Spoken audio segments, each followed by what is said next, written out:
साथ अवामी राब्ते का आगाज़ किया जाए, उसके लिए सरबराही इजलास हिकमत अमली तय करें।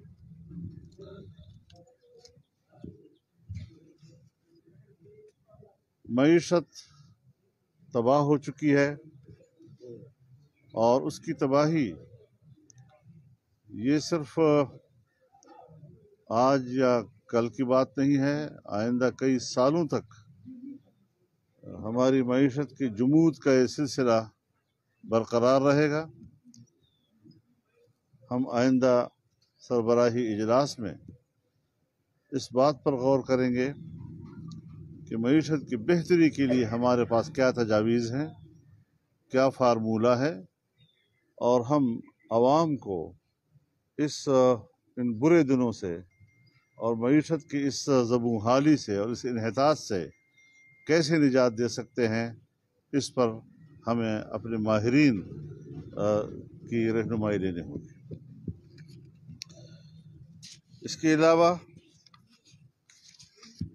जो इस वक्त अफ़गानिस्तान और ईरान बॉर्डर के ऊपर जो ट्रेड हो रही है और वहाँ की जो लोकल आबादी, उनका जो रोज़गार उसी ट्रेड से वाबस्ता है, पाकिस्तानी इदारे वहाँ इतना जुल्म कर रहे हैं और वहाँ के जो छोटे कारोबारी लोग हैं, बॉर्डर के साथ उनका रोज़गार वाबस्ता है, उन पर तशद्दुद कर रहे हैं, गोलियां तक चला रहे हैं।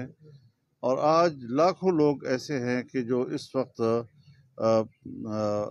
बेरोज़गारी का शिकार हो गए हैं और वो अपने बच्चों के लिए फ़िक्रमंद हैं कि हम किधर जाएंगे आखिर। तो इस हवाले से कुछ रियासत की भी ज़िम्मेदारियाँ होती हैं, आखिर वो भी इंसान हैं, उनकी भी औलाद है, उनकी भी बाल बच्चे हैं, उनकी भी माशी ज़रूरत है।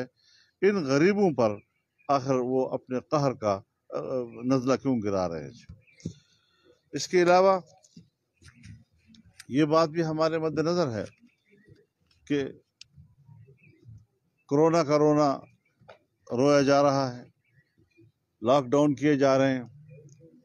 इस वक्त तक जबकि वैक्सीन पैदा हो चुका है मुख्तलिफ ममालिक ने उसके लिए, लेकिन हम आज तक एक पैसे की भी कोई दवाई बाहर से नहीं ला सके। 22 करोड़ आबादी के लिए कहते हैं कि अभी कोई 10 लाख वैक्सीन आ रहा है। ये क्या होगा, किस किस के हाथ में जाएगा? एलीट क्लास जो है वो शायद, और हमारे जो बड़े लोग हैं, हुक्मरान तबके से वाबस्ता लोग हैं, वही उसका फ़ायदा उठा सकेंगे। तो हमेशा कोविड की वजह से जब नज़ला गिरता है तो वो तो आवाम पे गिरता है। बाज़ारों में लॉकडाउन होता है, मस्जिदों में लॉकडाउन होता है, महल्लों में लॉकडाउन होता है, लेकिन कोरोना तो दूर की बात है। कोरोना से पहले जो खांसी, नमूनिया वगैरह के जो अमराज हैं, इस हुकूमत ने उसके लिए भी अभी तक किसी किस्म का कोई दवाइयाँ बाहर से दरामद नहीं की हैं। तो इस सारी सूरत हाल में हम अपने इस मौक़िफ़ पे कायम हैं कि इंशाअल्लाहुल अज़ीज़ इस हुकूमत का ख़ात्मा, इससे कौम की निजात, एक आज़ादाना इंतखाबात कौम को वापस देना, उस पर उसके लिए हम पुरअज़्म भी हैं और पूरी क़ुव्वत के साथ इंशाअल्लाह इसमें हम मैदान में होंगे।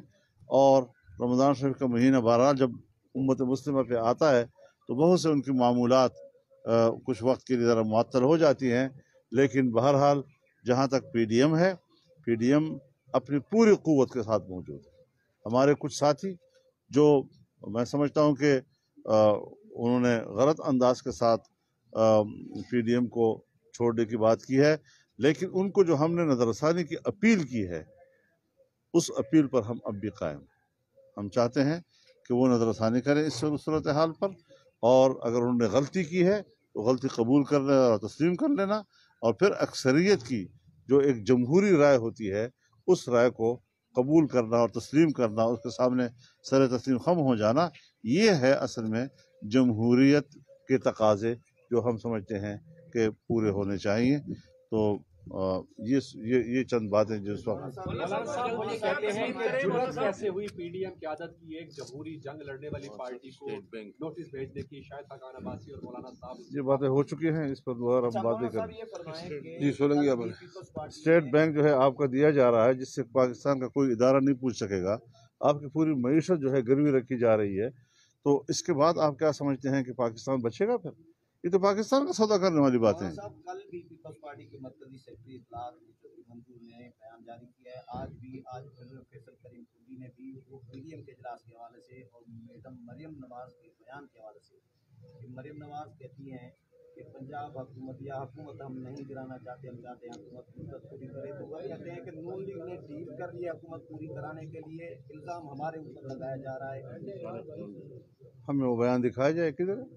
یہ ساری میڈیا کے پاس یہ بلا ہو، بیانوں کی سیاست نہیں ہوتی، بلا ہو آپ کے سیاست پاس حقائق کی ہوتی ہے۔ ہمارے پاس نہیں ہے تو آپ کے پاس کیسے پہنچ گئے؟ کس نے پہنچا کہتے دیا؟ ہیں کہ میاں صاحب اس شرط پہ باہر گئے ہیں کہ حکومت بھائی یہ باتیں پرانی ہو گئی ہیں، ذرا گھسی پٹی باتیں کو چھوڑ دو، کوئی نئے سوالات کرو۔ کہ آپ نے کہا کہ وہ اپنی غلطی تسلیم کر لیں، اس کا کیا مطلب ہے؟ تھوڑا سا اگر الیبوریٹ کر دیں بھائی کہ ایک طرف آپ کو وہ جو جواب تھا، جو بات مانگی گئی تھی وہ دے دیں تو پھر آپ ان کو دعوت دے دیں۔ ظاہر ہے کہ اس حوالے سے ایک مثبت لب و لہجے میں بھی بات کی جا سکتی ہے، جو رویہ انہوں نے اپنایا ہے کس جمہوریت کے تقاضوں کو پورا کرتا ہے۔ مولانا صاحب یہ بتائیے گا کہ پیپلز پارٹی کی جانب سے آپ سے پرسنلی کوئی رابطہ کیا گیا ہے کسی قریبی ساتھی کے ذریعے یا پھر ویسے بھی آصف زرداری؟ میرے سامنے آپ کچھ معلومات ہیں آپ کو؟ بہت شکریہ، کہا کہ استعفوں پہ آ جائیں واپس تو آ جائیں ہمیشہ۔ بہت سی باتیں ہوں گی انشاءاللہ۔